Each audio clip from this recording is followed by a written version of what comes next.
اعوذ باللہ من الشیطان الرجیم بسم اللہ الرحمن الرحیم اللہم صلی علی محمد وعلی آل محمد کما صلیت علی ابراہیم وعلی آل ابراہیم انک حمید مجید اللہم بارک علی محمد وعلی آل محمد کما بارکت علی ابراہیم وعلی آل ابراہیم انک حمید مجید۔ بسم اللہ الرحمن الرحیم۔ السلام علیکم ناظرین، اس ویڈیو میں ہم آپ کو ماہ رمضان کی فضیلت اور اہمیت کو مد نظر رکھتے ہوئے ایک ایسا کامل وظیفہ بتائیں گے جو کہ ہر ساخت کے فرد کے لیے باعث برکت اور باعث رحمت ثابت ہوگا۔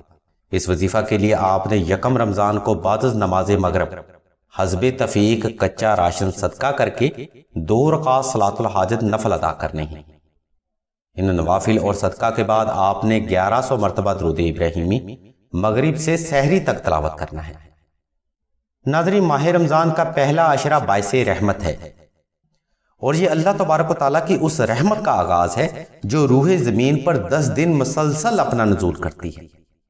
اگر کوئی فرد اس رحمت کے حصول میں کامیاب رہتا ہے تو وہ فرد وقت کا سخی، وقت کا غنی، صاحب مال، صاحب جلال، صاحب نصاب اور صاحب عزت بن جاتا ہے۔ اس رحمت کے حصول کے لیے درود ابراہیمی کا یہ وظیفہ آپ کے لیے باب الرحمت ثابت ہوگا۔ اس کے بعد آپ نے ہر نماز اور بالخصوص سحری اور افطاری سے پہلے 72 بار دعائے نادے علی صغیر، 72 بار سورہ فاتحہ اور 72 بار درود ابراہیمی کی تلاوت پہلے عشرے کے اختتام تک جاری رکھنی ہے۔ ناظرین، آپ یہ وظیفہ حسب سہولت چلتے پھرتے کام کرتے ہوئے کر سکتے ہیں۔ ناظرین، یہ وظیفہ لامتناہی برکات کا حامل ہے۔ ایک تو فرد روزے کی حالت میں ہوتا ہے، اور ماہ رمضان کی روحانی فضیلت اس وظیفہ کو مزید 4 چاند لگا دیتی ہے۔ اس لیے رمضان المبارک کا یہ وظیفہ بارگاہ الہی میں جلد قبول بھی ہوتا ہے اور حاجت پوری کرنے کا ذریعہ بھی بنتا ہے۔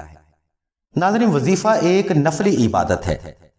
وظیفہ اللہ تبارک و تعالیٰ کی ذات مبارکہ کو توجہ، محبت اور یکسوئی کے ساتھ حاجت کے لیے پکارنے کا نام ہے، اور اگر کوئی فرد رمضان کے اس بابرکت وقت میں اللہ تبارک و تعالیٰ کی ذات مبارکہ کو اپنی حاجت کے لیے پکارتا ہے تو سوال ہی پیدا نہیں ہوتا کہ حاجت پوری نہ ہو۔ یعنی ناظرین، حاجت کے لیے کیا گیا کوئی بھی عمل در حقیقت عبادت کا ہی نظریہ رکھتا ہے، کیونکہ حاجت کے اس عمل کے لیے فرد جو بھی روحانی عمل کرتا ہے اس میں فرد مدد صرف اللہ سے ہی مانگ رہا ہوتا ہے۔ اسی نسبت سے سلسلہ کے بزرگ فرماتے ہیں، اگر آپ یکم رمضان سے لے کر رمضان کے پہلے عشرے تک نقش نادے علی مشک و زعفران اور عنبر کے ساتھ تحریر کرتے ہیں تو اس بابرکت وقت میں تیار کیے گئے نقش نادے علی تا زندگی آپ کے لیے باعث برکت اور باعث رحمت ثابت ہوتے رہتے ہیں، کیونکہ اس بابرکت وقت میں تیار کیے گئے نقش نادے علی پر اس وقت کا کچھ روحانی فیض بھی ضم ہو جاتا ہے۔ اگر آپ ناظرین اس خاص وقت میں نقش نادے علی تحریر کرتے ہیں تو اس نقش مبارک کی برکت اور اللہ تبارک و تعالیٰ کی رحمت سے آپ تا زندگی ہر قسم کے قرض، مرض، غربت و افلاس، رزق کی بندش، اولاد کی بندش، رشتہ میں ناکامی، کاروباری ناکامی، گھریلو ناچاکی، جادو، سحر و عصیب، نظر بد، حاسد کی بری نظر اور دشمن کے خوف سے نجات پاتے ہیں۔ ناظرین، نقش نادے علی علم روحانیت میں کسی تعارف کا محتاج نہیں۔ اگر آپ اس بابرکت نقش کو ماہ رمضان میں تحریر کرتے ہیں تو اس نقش مبارک کی فضیلت اور اہمیت میں بے پناہ اضافہ ہو جاتا ہے۔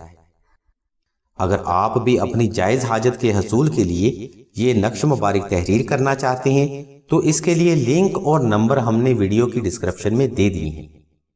مزید روحانی معلومات کے لیے آپ راشد بھائی کے نمبر 0308851999 پر رابطہ کر سکتے ہیں۔ اللہ تبارک و تعالیٰ کے حضور دعا ہے کہ تمام مسلمانوں کی تمام نیک اور جائز حاجات کو صدقہ محمد و آل محمد کی نسبت سے جلد پورا فرمائے۔ آمین ثم آمین یا رب العالمین۔